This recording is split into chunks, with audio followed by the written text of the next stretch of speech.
Welcome to the Queen's Lair, a lifestyle podcast. Get inspired by our latest tips and information about small business, entrepreneurship, natural hair, travel, food, and even relationships. Stay tuned for another great episode. I am your host, Renee Patrice.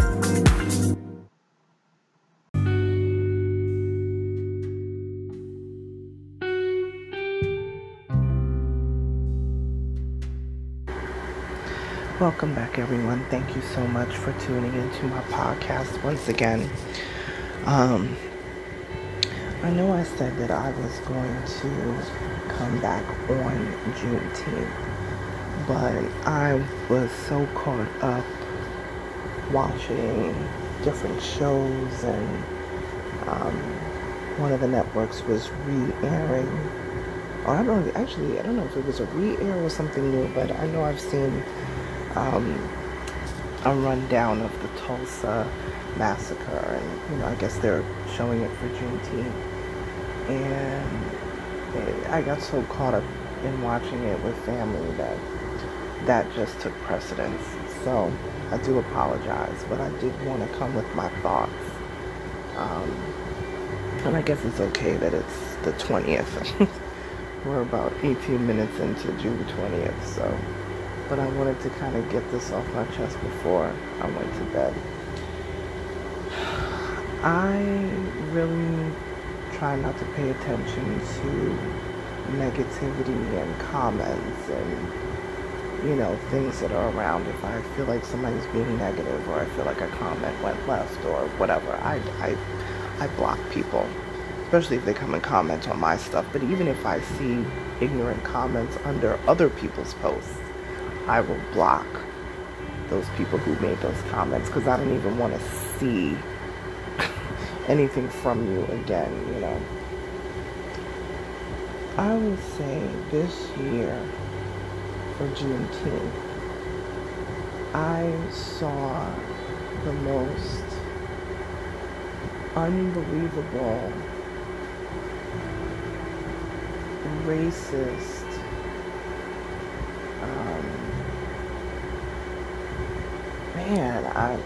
I don't know why it's bothering me more this year than any other year. It was just like a battering ram of horrible strings of the most racist commentary that I had seen in a long time. Everything from, and I'm going to keep it real deal, everything from this is a fake holiday to this is nothing but fake wokeness. Where do they come up with this stuff? I don't understand. They just pull this out of their ass. Another one that said, didn't we give these niggas a month already? Why do they need this extra day?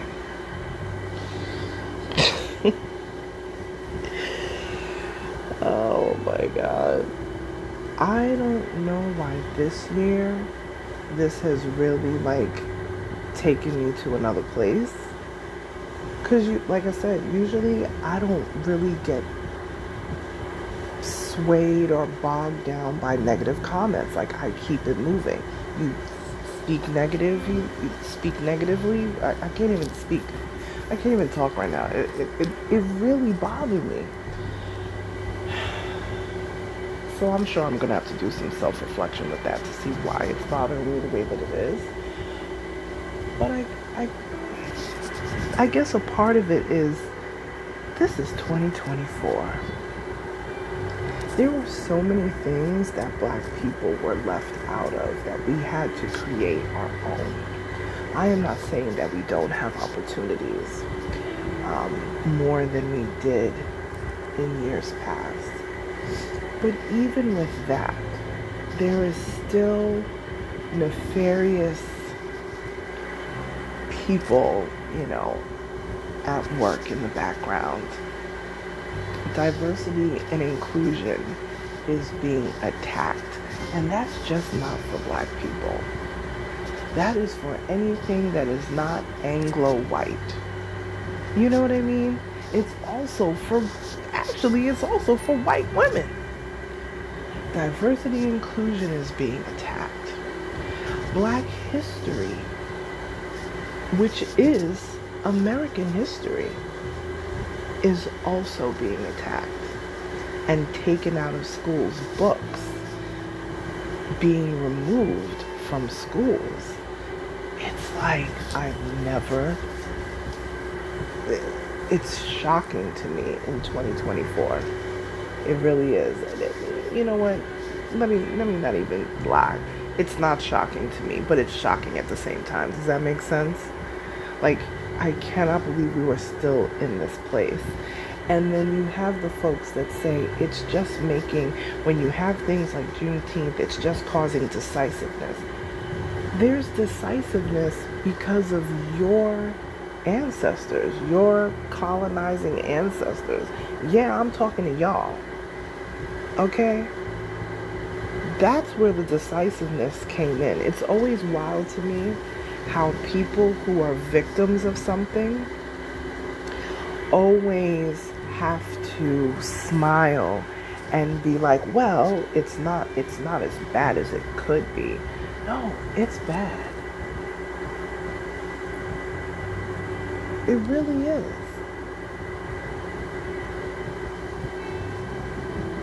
And I don't know like what it's going to take for people to come around and really realize like what is the reason that you are upset. I actually asked a family member this earlier this evening. I said, what's the reason? I was just being rhetorical, but they answered me and they said because they see our greatness. And I was like, mind blown. It's true. People that don't threaten you, people that you don't see as a threat, let's say it that way, you're not worried about them. You just keep it moving. You're not worried. You're going to keep it moving. It's no big deal. We're moving along. Nothing to see here. You know what I mean? But we are in this state of just foolery. We're having to put up with people. Let me tell you something. You can speak your mind however you want. You know, and I'm going to keep it a buck right now. Like, you know, I know some of my listeners, you know, they don't always hear me be like raw and speak, you know, rip off the Band-Aid. I rip off the Band-Aid, but I do it carefully, you know. Listen, I've been called a nigga to my face. Me not doing anything to these people, getting yelled at from across the street. What are you niggas doing here? You know what I'm saying? I haven't had any type of verbal altercation with you. Nothing. You yelled loud from across the street to get my attention.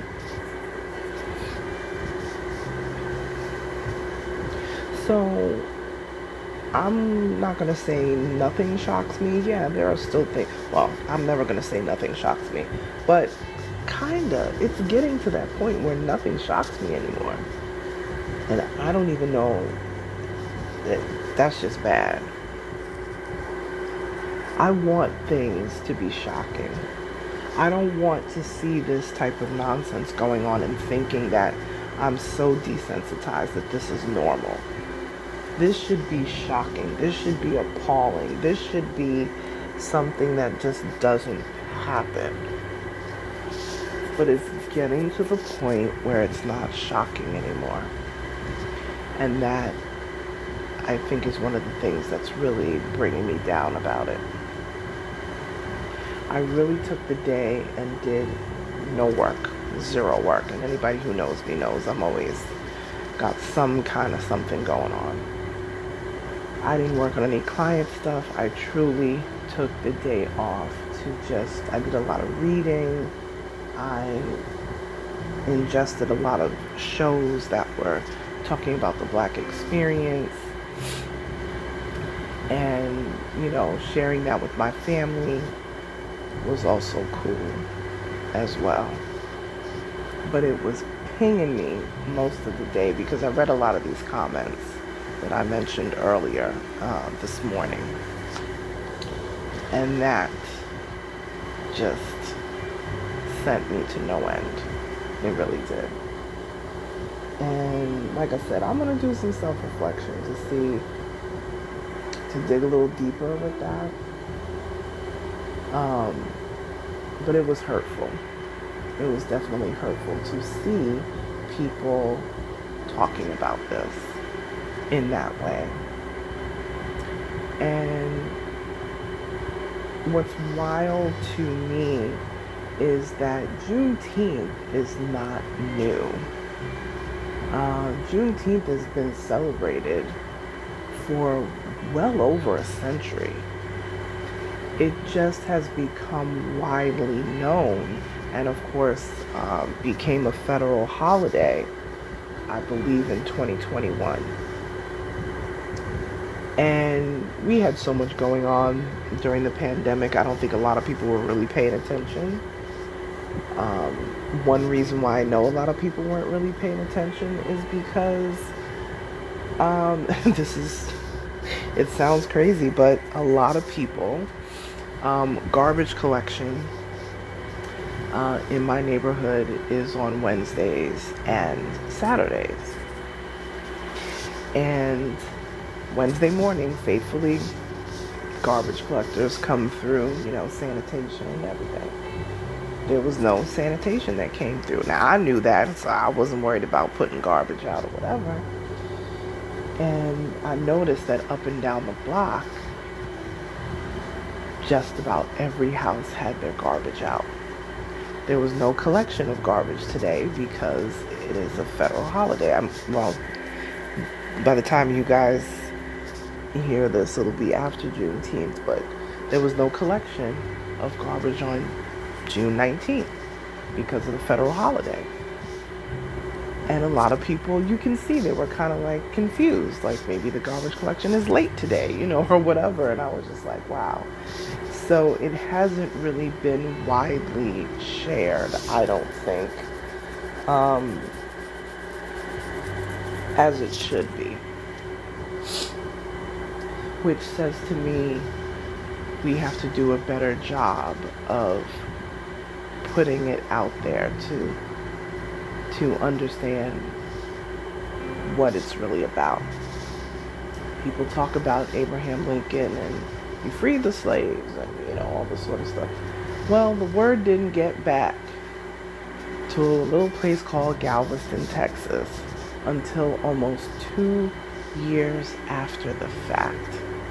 And that was June 19th, 1865, is when the enslaved people found out that they were no longer enslaved, that they were emancipated.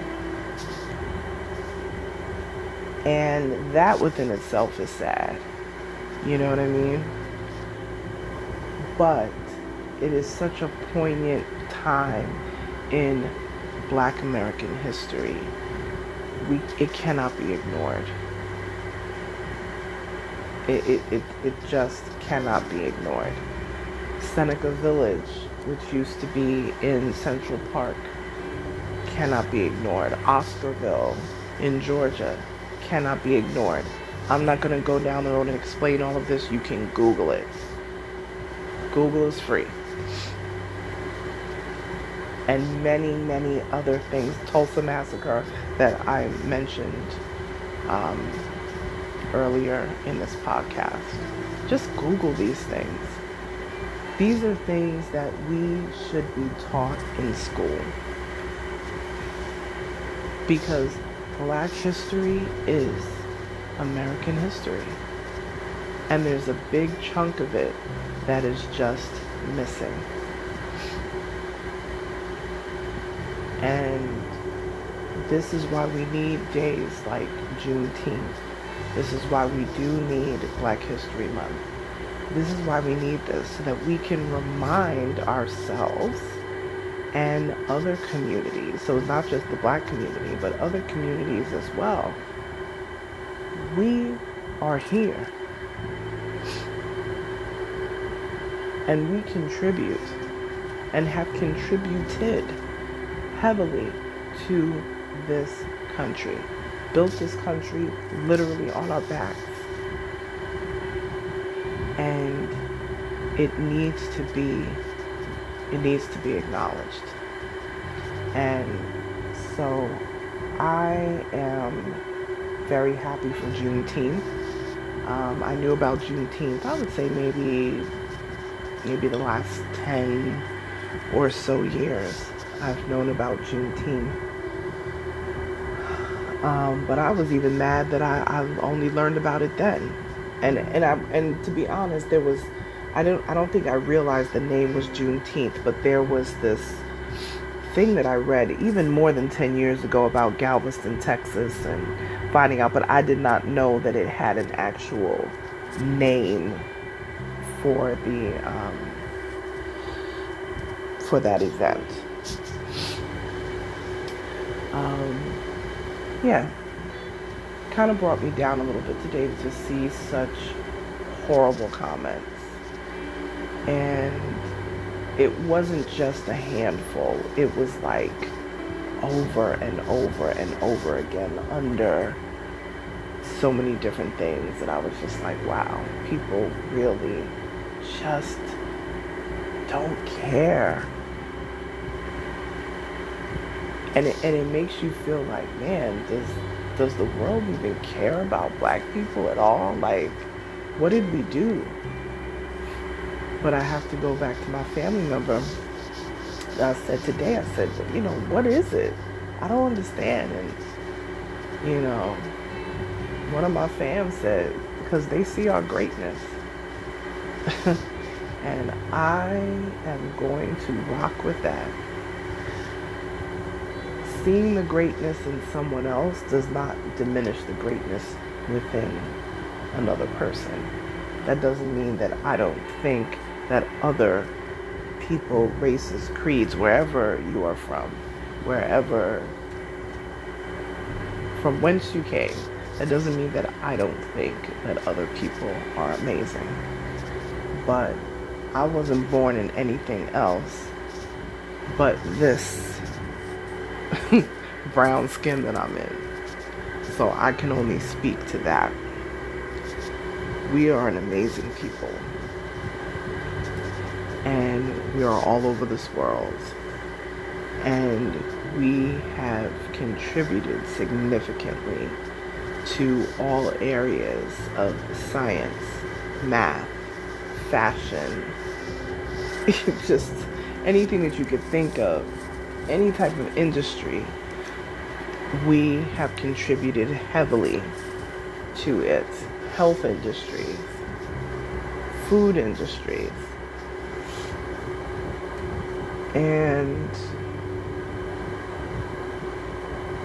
Juneteenth is needed. It's needed. So I feel for the people that don't get it. And if you don't get it, you don't want to celebrate it, you don't have to. Go to work. Enjoy your day. You know what I'm saying? Get your overtime or whatever you do. It's whatever at this point. But it was very disheartening to see, because I feel like this year it was very pronounced. And again, I think we spent the first couple of years of it being a federal holiday in quarantine, semi-quarantine, and we really wasn't outside like how we are now. So I feel like maybe I'm seeing it more. I don't know. But this year seemed very pronounced and very hateful. And it definitely made me feel away. But, today is a new day. And I'm going to shake that off. And I am going to... It actually has motivated me to work even harder at my business. It has motivated me to be more intentional about generational wealth within the black community. So, thanks to the haters, appreciate the hate because it's gonna help me elevate, right? I'm rhyming now. Anyway, I'm going to sleep. And yeah, the hate sometimes is good. It's gonna cause positivity in this direction. So anyway, I'll talk to you guys soon. And yeah, follow me on social media at Onyx Queen Media. Bye, you guys.